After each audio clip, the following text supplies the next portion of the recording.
Hello guys, praise the lord. ఈరోజు మనం Bible గురించిన పూర్తి విషయాలు తెలుసుకుందాం. మరి అంతేకాకుండా ఆనాడు దైవావేశంతో రాసిన బైబిల్ ఈరోజు మన తెలుగు లాంగ్వేజ్లోకి మన చేతుల్లోకి ఎలా వచ్చిందో తెలుసుకునే ప్రయత్నం చేద్దాం. అంతకంటే ముందు మా ఛానల్కి ఎవరైనా కొత్తగా వస్తే తప్పకుండా ఒక లైక్, షేర్, సబ్స్క్రైబ్ చేయడం మాత్రం మర్చిపోకండి. ఇంకా ఫాస్ట్గా టాపిక్లోకి వెళ్దాం.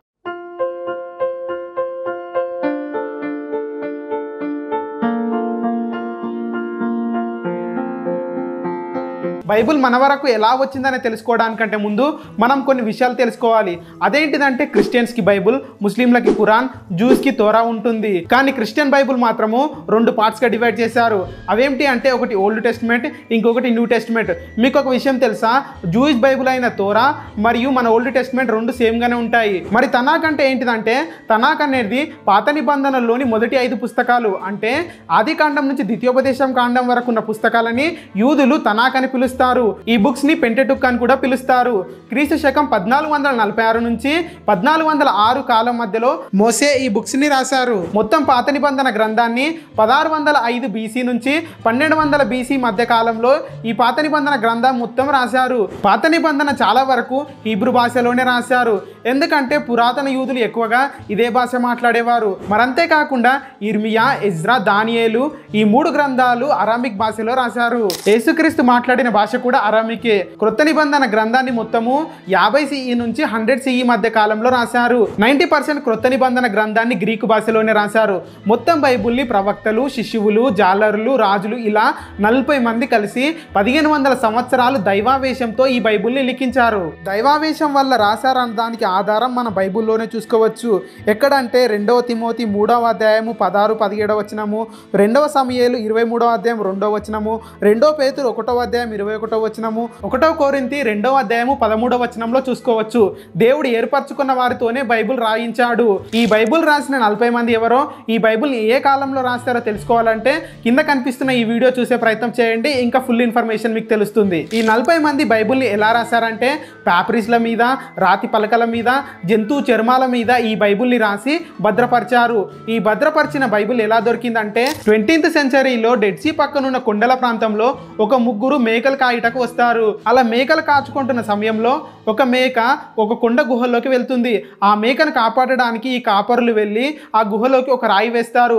ఆ రాయి వేయగానే ఆ గుహలో నుంచి ఒక కుండ పగిలిపోయిన సౌండ్ వస్తుంది. ఆ గుహలో ఏముందని తెలుసుకోవడానికి వెళ్ళిన కాపరులకు ధర్మశాస్త్రం యొక్క గ్రంథపు చుట్టలు దొరుకుతాయి. ఈ గ్రంథపు చుట్టలు దొరికిన ఈ గుహని కుమ్రాన్ కేవ్స్ అని కూడా అంటారు. మరి అంతేకాకుండా సెయింట్ క్యాథరిన్ అనే చర్చిలో కూడా కొన్ని బైబిల్ ప్రతులు దొరుకుతాయి. ఇలా దొరికిన ఈ గ్రంథపు చుట్టలను చాలా జాగ్రత్తగా భద్రపరిచి వీటిని చేతితో రాసి కాపీలుగా మారుస్తారు. 1238వ సంవత్సరంలో బిషప్ స్టీఫెన్ లాంగ్టన్ గారు ఈ బైబిల్ని అధ్యాయాలుగా డివైడ్ చేశారు. తర్వాత స్టీఫెన్ రాబర్ట్ గారు క్రీస్తు శకం 1551వ సంవత్సరంలో అధ్యాయాలను వచనాలుగా డివైడ్ చేశారు. ఇప్పుడు మీకు ఒక డౌట్ రావచ్చు, ఇన్ని సంవత్సరాల నుంచి వస్తున్న బైబిల్లో నుంచి ఒక పొల్లు కూడా మిస్ కాలేదా అని చెప్పి. దీనిని గురించి మనం బైబిల్లో చూసుకున్నట్లయితే లూకా సువార్త 16వ అధ్యాయం 17వ వచనంలో ఒక పొల్లు అయినను ఒక అచ్చైనను మిస్ అవ్వదని చెప్పేసి బైబిలే చెప్తుంది. ఇప్పుడు మనము బైబిల్కి బైబిల్ అనే పేరు ఎలా వచ్చిందో తెలుసుకుందాం. ఈ బైబిల్ అనే పదము బిబ్లే ఆర్ బిబ్లాస్ అనే పదం నుంచి వచ్చింది. బిబ్లే ఆర్ బిబ్లాస్ అంటే పుస్తకము ఆర్ గ్రంథము అని అర్థము. ఈ గ్రంథము క్రైస్తవులకు మరియు యూదులకు చాలా పరిశుద్ధమైన గ్రంథము. అందుకే దీనికి పరిశుద్ధ గ్రంథము అని పేరు వచ్చింది. ఈ పరిశుద్ధ గ్రంథంలో మొత్తము 39 పాత నిబంధన పుస్తకాలు, 27 కొత్త నిబంధన పుస్తకాలు, 14 అపోక్రిఫల్ పుస్తకాలు ఉంటాయి. కొంతకాలం తర్వాత ఈ అపోక్రిఫల్ పుస్తకాలను తీసేశారు. ఆ పుస్తకాలు ఎందుకు తీసేశారో తెలుసుకోవాలంటే ఇక్కడ కనిపిస్తున్న ఈ వీడియోను చూసే ప్రయత్నం చేయండి. ఇప్పుడు బైబిల్లో మొత్తము 66 పుస్తకాలు ఉన్నాయి. 1189 అధ్యాయాలు ఉన్నాయి. ఈ అధ్యాయాలలో 31,084 వచనాలు ఉన్నాయి. నేను వీడియోలో ముందుగా చెప్పినట్లు ఆది కాండం నుంచి ద్వితీయోపదేశ కాండం వరకు ఉన్న వాటిని ధర్మశాస్త్రము, పెంటెటుక్ లేదా పంచకాండాలు అని పిలుస్తారు. ధర్మశాస్త్రము ఆది కాండం నుంచి ద్వితీయోపదేశ కాండం వరకు ఉంటుంది. 12 చరిత్రలు ఉంటాయి. అవి హెవోషివ, ఎస్తేరు వరకు ఉంటాయి. జ్ఞానము గురించి యోబు, పరమగీతముల వరకు ఉంటుంది. పెద్ద ప్రవక్తల గురించి యెషయా నుంచి దానియేలు వరకు ఉంటుంది. చిన్న ప్రవక్తల గురించి హోషేయ నుంచి మలాకి వరకు ఉంటుంది. క్రొత్త నిబంధనలో మత్తాయి నుంచి యోహాను వరకు 4 సువార్తలు ఉంటాయి. అపోస్తుల చరిత్ర ఉంటుంది. పౌలు రాసిన పత్రికలు ఉంటాయి. అవి రోమీయులకు నుంచి హెబ్రీయుల వరకు 13 పత్రికలు ఉంటాయి. మిగిలిన పత్రికలు యాకోబు నుంచి యూదా వరకు ఉంటుంది. ప్రవచనాల గురించి ప్రకటన గ్రంథంలో ఉంటుంది. ఇందులో యేసుక్రీస్తు వారి రెండవ రాకడ గురించి మరియు అంత్యదినములలో భూమి మీద ఎలా జరుగుతుందో ఉంటుంది. ఇప్పుడు మనం తెలుగు భాషలోకి బైబిల్ ఎలా తర్జుమా చేయబడిందో తెలుసుకుందాం. మొట్టమొదటిసారిగా గ్రీక్ నుంచి తెలుగు భాషలోకి తర్జుమా చేయాలనుకున్న వ్యక్తి ఎవరో తెలుసా? రెవరెండ్ బెంజమిన్ సూస్ గారు మొట్టమొదటిసారి గ్రీక్ నుంచి తెలుగులోకి బైబిల్ తర్జుమా చేయాలనుకున్నారు. ఆయన అనుకున్నట్టుగానే 1689 నుంచి 1760 మధ్య కాలంలో బైబిల్ని ట్రాన్స్లేట్ చేశారు. అలా ట్రాన్స్లేట్ చేసిన బైబిల్ని జర్మనీకి ప్రింట్ చేద్దామని తీసుకెళ్తారు. అక్కడికి తీసుకువెళ్ళాక ఆ బైబిల్ స్క్రిప్ట్స్ అన్ని కాలిపోతాయి. ఆ తర్వాత తెలుగులోకి బైబిల్ని ట్రాన్స్లేట్ చేయాలనుకున్న వ్యక్తులు ఎవరంటే రెవరెండ్ అగస్టిన్ డెస్క్రాజియస్ మరియు జార్జ్ క్రాన్. ఈ ఇద్దరు మిషనరీలు కలిసి ఒరిజినల్ గ్రీక్ నుంచి తెలుగులోకి బైబిల్ అనువాదం చేయాలనుకున్నారు. వీళ్ళు అనుకున్నట్టుగానే తెలుగు నేర్చుకొని కొంత బైబిల్ అనువాదం చేయాలనుకుని స్టార్ట్ చేశారు. అదే టైంలో వైజాగ్ పట్టణం నుంచి వీరికి ఒక పండితుడు పరిచయం అయ్యారు. ఈయన ఒక బ్రాహ్మణ్ కులస్తుడు.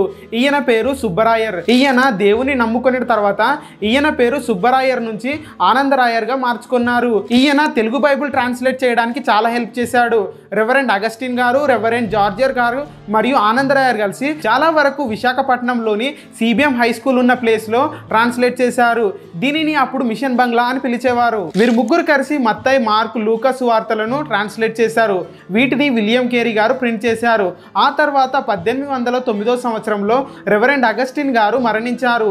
ఆ తర్వాత వెంటనే రెవరెండ్ జార్జియర్ క్రేన్ గారు 1810 సంవత్సరంలో మరణించారు. మిగిలిన ట్రాన్స్లేషన్ ని రెవరెండ్ ఎడ్వర్డ్ ప్రిచర్డ్ గారు, రెవరెండ్ జాన్ గార్డన్ గారి గైడెన్స్ లో ఆనందరయ్యర్ గారు ట్రాన్స్లేట్ చేయడం మొదలుపెట్టారు. ఈ ట్రాన్స్లేషన్ మొత్తము విశాఖపట్నంలోని లండన్ మెమోరియల్ మిషనరీ చర్చ్ లో జరిగింది. ఈ ట్రాన్స్లేషన్ అయిన వెంటనే రెవరెండ్ ఎడ్వర్డ్ ప్రిచర్ గారు ఈ స్క్రిప్ట్స్ అన్నింటినీ తీసుకొని మద్రాస్ కు వెళ్లారు అక్కడ ప్రింటింగ్ చేయించడానికి. అక్కడ బైబుల్ సొసైటీ ఆర్గనైజేషన్ వాళ్ళు అన్ని బైబుల్స్ ని ప్రింట్ చేసేవారు. అదే టైంలో కోల్కతాలోని సిరిపురంలో విలియం కేరీ గారు కూడా తెలుగు బైబుల్ ని ట్రాన్స్లేట్ చేశారు. సిరిపురంలో ట్రాన్స్లేట్ అయిన బైబుల్ ని విశాఖపట్నంలో ట్రాన్స్లేట్ అయిన బైబుల్ ని కంపేర్ చేసి చూశారు. విశాఖపట్నంలో ట్రాన్స్లేట్ అయిన బైబుల్ వాడుక భాషకు చాలా దగ్గరలో ఉందని చెప్పి ఆ బైబుల్ ని ప్రింట్ చేయమని చెప్పారు. 1818లో మొట్టమొదటిసారిగా తెలుగు బైబుల్ ప్రింట్ అయింది. ఇలా ప్రింట్ అయిన బైబుల్ 2005 సంవత్సరం LMM చర్చ్ వాళ్ళు 200 సంవత్సరాలు పూర్తయిన సందర్భంగా ఒక పండుగ జరిపించారు. ఆ పండుగకి లండన్ నుంచి డిక్కర్ అనే వ్యక్తి ఫస్ట్ టైం ప్రింట్ అయిన బైబుల్ ని తీసుకువచ్చారు. ఆ బైబుల్ ని తీసుకువచ్చి LMM చర్చ్ కి గిఫ్ట్ గా ఇచ్చారు. మొట్టమొదటిసారిగా తెలుగు ఆరాధన ఎప్పుడు జరిగిందో తెలుసా?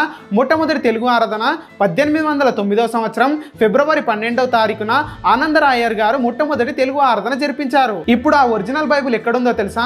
బెంగళూరులోని యునైటెడ్ థియాలజికల్ కాలేజ్ లో భద్రపరచడానికి పంపించారు. ఇప్పుడు వైజాగ్ లో దాని జిరాక్స్ మాత్రమే ఉంది. ఇక్కడ కనిపిస్తుంది కదా, అదే ఆ తెలుగు ఒరిజినల్ బైబుల్. ఈ బైబుల్ మన మధ్యలోకి రావడానికి ఎంతో మంది కృషి చేశారు.